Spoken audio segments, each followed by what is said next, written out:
Greetings, my fellow Americans. 'Tis I, the Rumpled One. Nice day today. It's Thursday. Thursday, August 16th. Let me turn the ringer off so we don't get interrupted here.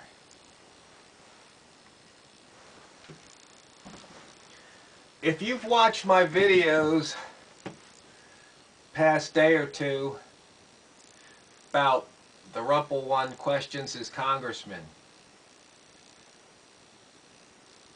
my congressman referred to collective responsibility. That's really bothered me, because it sounds like socialism or communism. I mean, America was founded on the principles of the individual, liberty. But collective responsibility, it just rubs me the wrong way. I've been thinking about it, been reading it.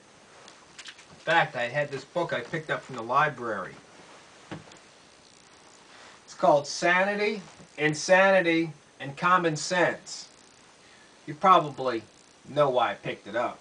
Common sense. I wanted to see what the authors had to say about it. The subtitle is The Groundbreaking New Approach to Happiness. You might wonder how I find these books. Well, when I'm reading things, I might read this book and this book might refer to another book, and I go, that sounds interesting, so I'll go get that book from the library if the library carries it. Well, it's a psychology book, and some of you might be interested and some of you might think it's boring stuff. It can be a little dry, but one of the things I like to study is thinking. How we think, logic. But as I was reading this book, and by the way, this isn't a book review because I haven't finished it, but I'd just like to share a couple things because it might help us all understand the reason why Congress is the way it is. I mean, we all know it seems like they lack common sense. They lack sanity. If anything, they do things we think's insane. So I think this might be appropriate to apply to my congressman and his thoughts about collective responsibility. Reading from page 27 here. A thought system will maintain its own internal consistency. This characteristic of a thought system exists to the point that the acceptance of a new idea is limited to and affected by the existing content. A system of thought will reshape the new idea to conform to the context of what is already accepted. If this new idea is not compatible to the existing beliefs, that new idea will be attacked or disregarded. Like most other systems, a thought system maintains its integrity and will only allow change according to specific parameters that are dictated by the existing structure.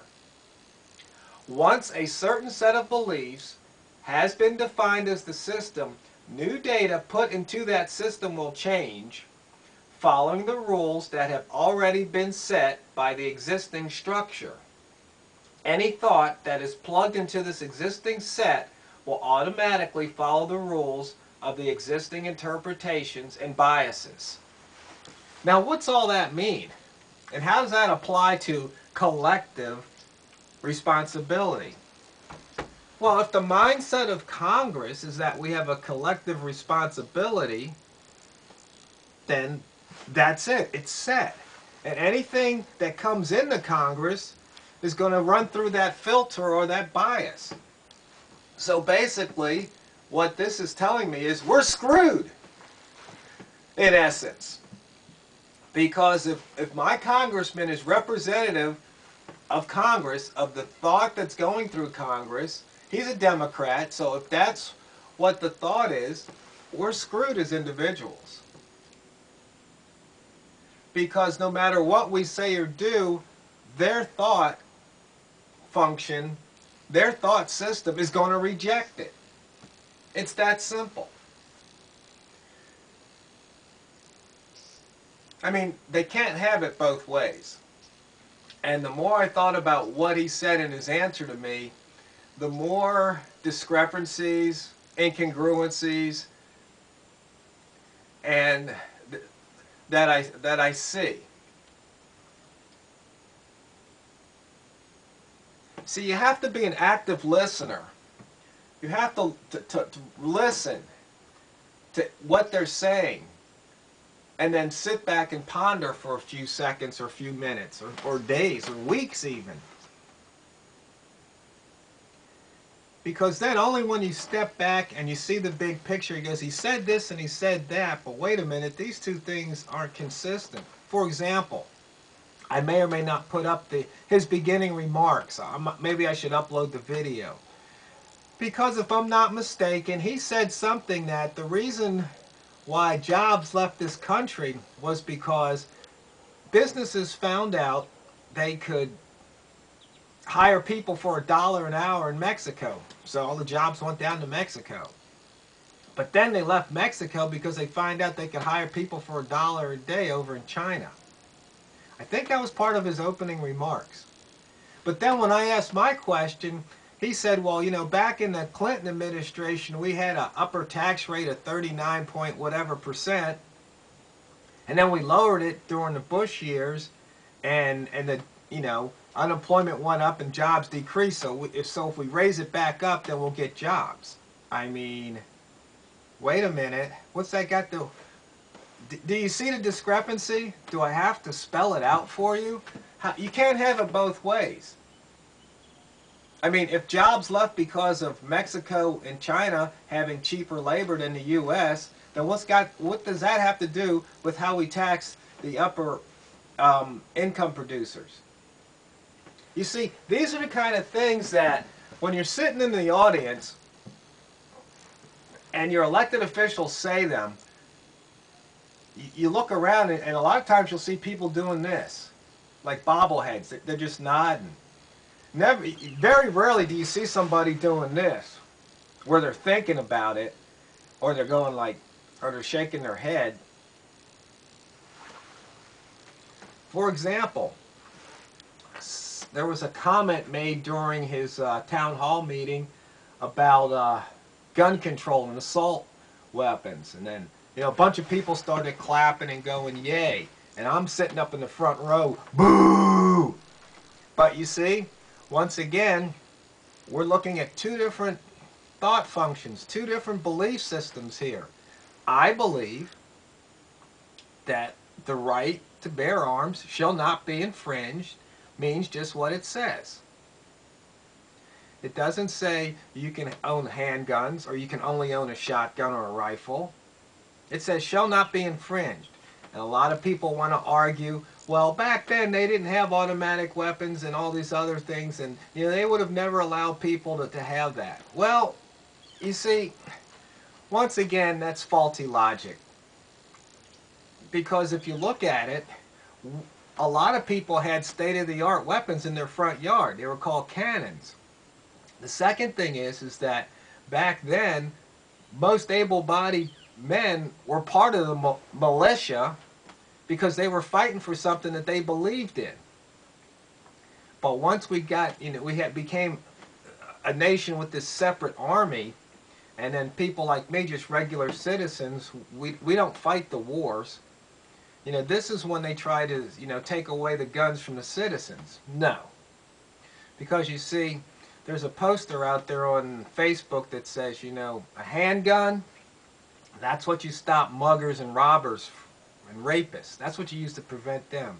A shotgun, that's for home defense. Assault weapon, that's to protect against tyranny. And if you think about it, it makes sense. But anyway, back to the collective responsibility. There's another quote, or I'd like to quote another part in here that talks about the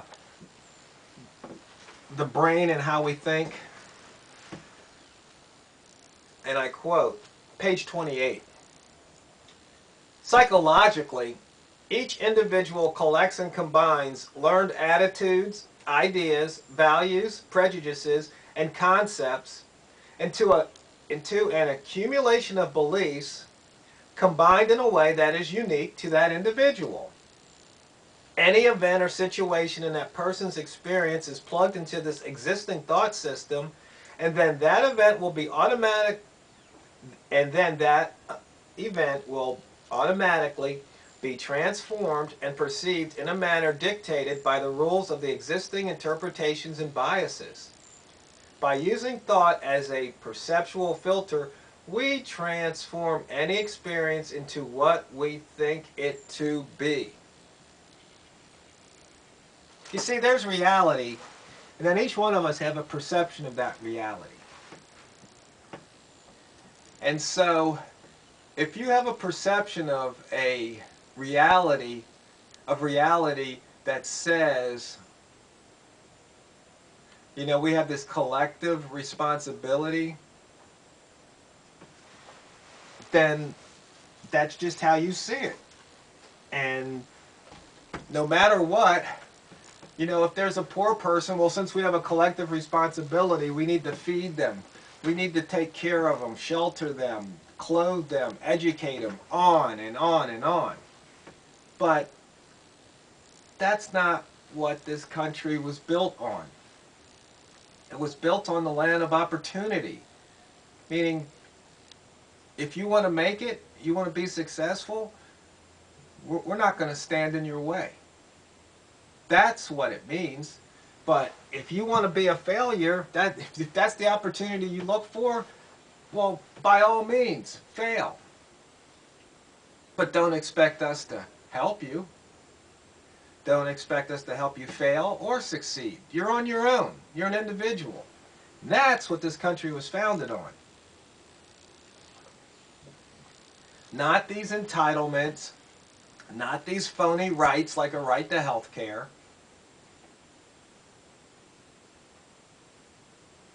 I mean, this thing, collective responsibility, it just really bothers me. Because if that's the pervasive attitude in Congress, no wonder they keep raising our taxes. I mean, it's easy to infer that. Easily inferred. It's not hard. It's simple. And it also amazes me that these elected officials, once elected, seem to think that we the people just don't understand all these issues. You know, they're too complex for us. So kind of like, let mommy and daddy take care of it. Well, you know, this isn't supposed to be the nanny state where mommy and daddy takes care of all us. You know, we the people are supposed to be kind of taking care of ourselves. But somehow, these elected officials feel as though they need to shepherd us. And we're the sheep. And you know what happened to sheep?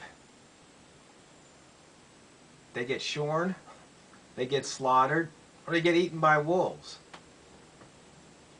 Collective responsibility. Wake up, America.